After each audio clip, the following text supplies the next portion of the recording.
नमस्कार दर्शकों, खबरनवीस में आपका स्वागत है। अगर आपने खबरनवीस को सब्सक्राइब नहीं किया है तो इसे जरूर सब्सक्राइब करें और लेटेस्ट खबरों और अपडेट्स के लिए बेल आइकॉन को भी जरूर जी दबाएं। बेशक। आपके चैनल पर भी उन्होंने इस बात को कहा है कि हक सबका है, सबको हक मिलना चाहिए, सबको आरक्षण मिलना चाहिए।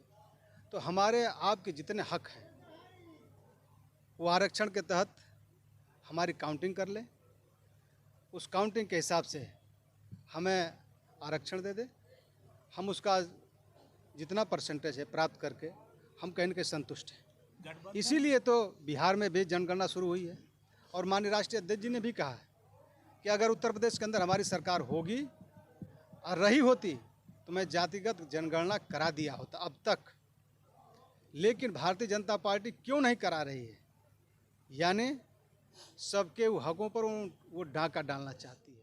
सुना आपने यही समाजवादी पार्टी के विधायक और गाजीपुर में अखिलेश यादव की जनसभा के आयोजक डॉक्टर बीरेंद्र यादव 9 फरवरी गुरुवार को समाजवादी पार्टी के राष्ट्रीय अध्यक्ष अखिलेश यादव समाजवादी पार्टी सरकार में कैबिनेट मिनिस्टर रहे कैलाश यादव के मूर्ति अनावरण कार्यक्रम में गाजीपुर पहुंचे थे और वहां से एक जनसभा को संबोधित किया। यह जनसभा अखिलेश यादव की विधानसभा 2022 चुनाव के बाद पूर्वांचल की पहली जनसभा थी, जो महज इत्तेफाक है या कुछ और।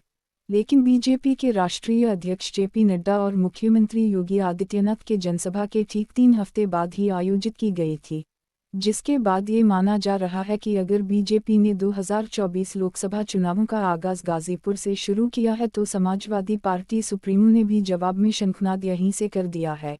इस बात की पुष्टि कार्यक्रम के आयोजक डॉक्टर बीरेंद्र यादव ने भी किया। आइए सुनते हैं समाजवादी पार्टी के विधायक डॉक्टर बीरेंद्र यादव ने कार्यक्रम के बाद क्या कहा।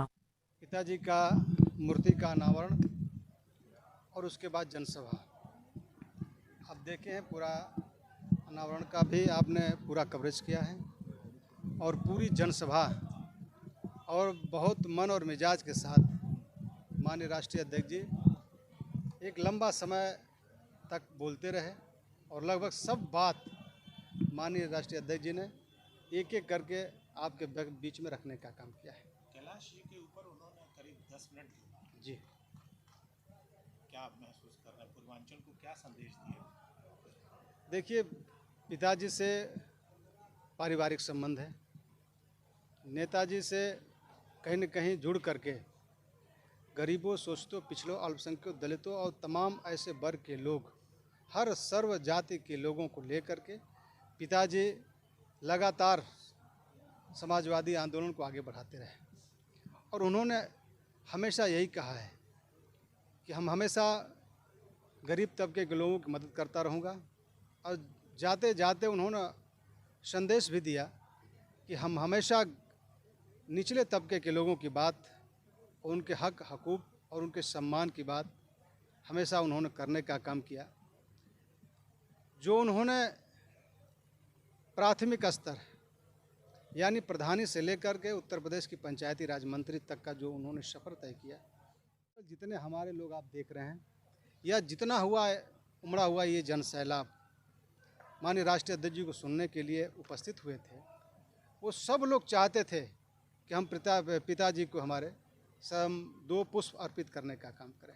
2022 के बाद अखिलेश यादव ने पहली रैली गाजीपुर से की, इसको क्या 2024 का शंखनाद माना जाए, क्योंकि उन्होंने जाति जनगणना की बात भी उठाई है? जी बेशक, आपके चैनल पर भी उन्होंने इस बात को कहा है कि हक सबका है, सबको हक मिलना चाहिए, सबको आरक्षण मिलना चाहिए।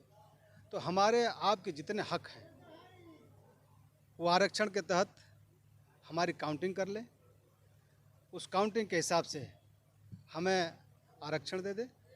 हम उसका जितना परसेंटेज है प्राप्त करके हम कहीं न कहीं संतुष्ट हैं। इसीलिए तो बिहार में भी जनगणना शुरू हुई है और माननीय राष्ट्रीय अध्यक्ष जी ने भी कहा है कि अगर उत्तर प्रदेश के अंदर हमारी सरकार होगी और रही होती तो मैं जातिगत जनगणना करा दिया होता अब तक। लेकिन भारतीय जनता पार्टी क्यों नहीं करा रही है? यानी सबके हकों पर वो डाका डालना चाहती है, वो सबका हक जो है लेना चाहती है, इसीलिए तो नहीं करा रही है। माननीय राष्ट्रीय अध्यक्ष जी ने जातिगत जनगणना कराने का जो यहाँ से आह्वान किया है मैं ज़रूर कहूँगा कि ये जातिगत जनगणना होनी चाहिए, सबको उनका अधिकार मिलना चाहिए। और जब हक और अधिकार मिल जाएगा तो कहीं ना कहीं हर व्यक्ति स्वतंत्र हो माना जाएगा। जाए कि 2024 की आगाज़ यहाँ से हो गया, शंखनाद कर दिया उन्होंने। देखिए, निश्चित रूप से आप पिताजी को श्रद्धांजलि देने के लिए या जिस वे में आप ले रहे हों, या शंखनाद मानिए या जो कुछ भी है, उन्होंने एक बड़ा संदेश दिया है। राष्ट्रीय अध्यक्ष भारतीय जनता पार्टी के जो आए थे जेपी नड्डा, उनकी रैली का ये रैली जवाब मानी जाए? उनकी रैली में और इस रैली में तो ज़मीन और आसमान का अंतर है। क्या लगता है 2024 में बसपा के पास सीट है, 2024 में क्या होगा? हमेशा समाजवादी दल और कतार का व्यक्ति चुनाव लड़ा है और जीता है। मैं उम्मीद करता हूं और अपील करता हूं यहाँ की महान जनता से कि आगे आने वाले वक्त में समाजवादी आंदोलन को बढ़ाने का काम करेगी और माननीय अखिलेश यादव को समाजवादी झंडे को बुलंद करने का काम करेगी। नमस्कार दर्शकों, खबरनवीस में आपका स्वागत है। अगर आपने खबरनवीस को सब्सक्राइब नहीं किया है तो इसे जरूर सब्सक्राइब करें और लेटेस्ट खबरों और अपडेट्स के लिए बेल आइकॉन को भी जरूर दबाएं।